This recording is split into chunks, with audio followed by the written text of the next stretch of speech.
Ou à l'heure justement où la France est appelée à rester chez elle, certains ne connaissent pas le confinement puisqu'ils travaillent à nous nourrir. Ce matin, Loïc Ballet, on va vous retrouver. Vous êtes dans le port donc de Granville, évidemment en Normandie, département de la Manche. Vous êtes là, Loïc. Alors comment s'annonce cette période de la coquille Saint-Jacques? On va parler de la coquille Saint-Jacques, pas de la Saint-Jacques, Loïc. Coquille Saint-Jacques, on est d'accord?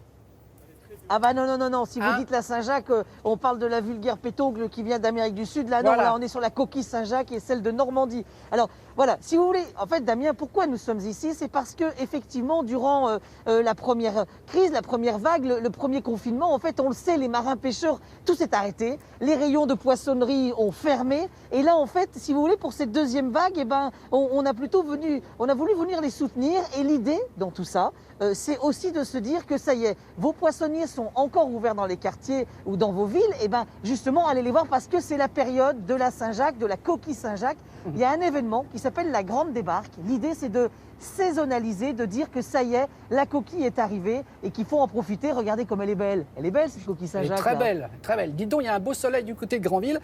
Donc précisément, vous êtes où là actuellement ? Alors là, on est à Granville, on est en Normandie. Alors, si nous sommes en Normandie, c'est parce que c'est la première région productrice de coquilles Saint-Jacques, la Normandie, avec quand même 640 km de côte. Et si nous sommes à Granville, dans le port de Granville, c'est parce que le port de Granville, c'est le premier port en coquillage de France. Regardez, je vous ai amené quelques petits bulots. Ça, c'est le bulot de la baie de Granville, qui est très connu lui aussi. Et puis, il y a la Saint-Jacques. Alors, regardez ce beau bateau. Il s'appelle le Chant des Sirènes, le bateau. C'est le bateau de Pascal. Et l'idée, en fait, aujourd'hui, c'était de vous montrer que pendant ce confinement, il y a des marins-pêcheurs qui, tous les matins, eux, contre vents et marées, viennent justement à cueillir la coquille Saint-Jacques. Ça va, Pascal? Très bien, Loïc. Alors, parlez-nous de cette fameuse coquille Saint-Jacques avec Pascal, Loïc, qu'on en fasse la connaissance. Ah bah oui. Alors, elle est juste là, cette coquille Saint-Jacques. Tiens, on va en ouvrir une, Pascal. Allez, on va récupérer un petit couteau. Si on a un petit couteau sur le bateau, on va vous en ouvrir une. Juste vous dire en fait que cette coquille Saint-Jacques, la pêche ouvre en fait tout simplement, elle ouvre au niveau du premier week-end d'octobre. Pourquoi en fait on a saisonnalisé la pêche de la coquille Saint-Jacques? On pourrait en pêcher toute l'année.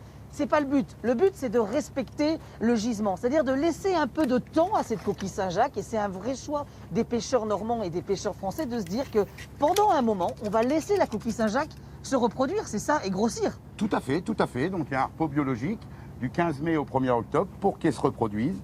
Et ce qui fait que le gisement en Normandie se porte très très bien. Oui, c'est une bonne année, Damien. Si vous allez voir beaucoup de coquilles Saint-Jacques sur les étals. Tout à fait. On a l'ouverture de baie de Seine donc le 9 novembre et l'arrivée des coquilles label rouge intérieur baie de Seine et les décortiqués de Granville, pareil en label rouge. Alors voilà, parce que vous dire qu'en fait, depuis le 1er octobre, la pêche a commencé de partout ici en Normandie, mais petit à petit, le marché va s'ouvrir encore plus. Et là, il y a la baie de Seine, on va du côté de Port-en-Bessin, où là, justement, on aura de belles... Alors, elle est belle, celle-ci, ou pas? Ah, magnifique. Oui. C'est magnifique. Juste, là, regardez, je vais vous montrer, en fait, le principe d'une coquille Saint-Jacques. On a toujours tendance à parler de la noix, Damien, parce que ça, vous la connaissez, c'est celle que vous cuisinez généralement. Et bien, en fait, tout simplement, on va aussi... moi, ce que j'aime beaucoup, c'est la barbe aussi. La barbe, on a tendance à la retirer ou les poissonniers vous la retirent. Tout à fait. En fait, vous pouvez demander à la garder. Vous la faites juste un petit peu beurrer dans une poêle. Tout à fait. C'est un délice. Tout à fait. Et puis, il y a aussi... Alors là, vous allez me dire, mais elle n'a pas de corail, celle-ci. Elle n'a pas de corail, celle-ci. Elle n'a pas le petit corail. Mais c'est normal. Tout à fait. Alors, oui, voilà, bonne question, Damien. Alors, il y a deux races. Il y a, en manche ouest, donc, c'est de la coquille, ce qu'on appelle blanche. Oui. Et en manche est, coquille coraillée. C'est deux races différentes. Donc, en Normandie, il y a vraiment toute la gamme des Saint-Jacques. Bon, alors, l'idée aussi, c'est que je voulais vous montrer quand même ces gros peignes. Ça, ce sont les peignes qui vont permettre de cueillir, en fait. C'est-à-dire qu'on va plonger sous l'eau ces peignes. Tout à fait. Donc, ça roule sur le fond. Ça effleure juste le sol. C'est comme un râteau, ni plus ni moins. Avec les anneaux qui vont filtrer les grosses des petites. Et tous les 15 minutes, on le vide.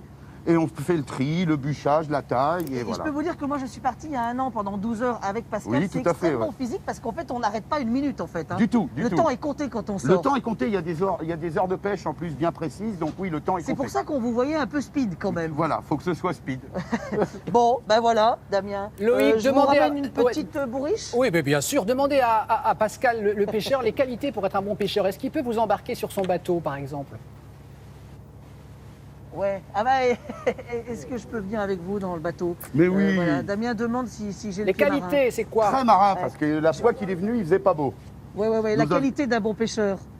Alors, La qualité d'un bon pêcheur, Attention. savoir se lever le matin, Ah, comme Ouais. nous. et puis voilà, et pas compter ses heures, et toujours de bonne humeur. ouais, bah, un peu comme nous en Bah, fait, c'est Damien, pareil. vous avez raison. Hein. Et en Vous avez conclusion, raison. Loïc, Voilà. en Bon, non, je conclusion, peux vous dire que la dernière fois, Ouais.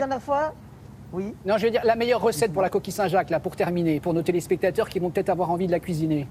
Tout simple.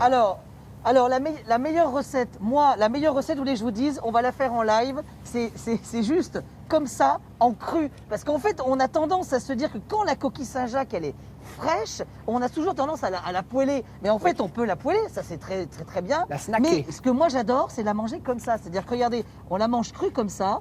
Et là, c'est juste un délice en tartare quand elle est extrêmement fraîche. C'est là où elle est le meilleur. Allez, certains C'est y mettront une petite touche de un citron, peu mais quand elle est toto bonne pour un comme tartare, ça, Loïc. Bref, allez. Bonne journée. Merci à Pascal le pêcheur à vos côtés. Ah bah non. Ah ben non, Ah non, il n'y a c'est pas jamais d'heure assez pour en tôt manger. pour un tartare. Merci Loïc, merci Pascal.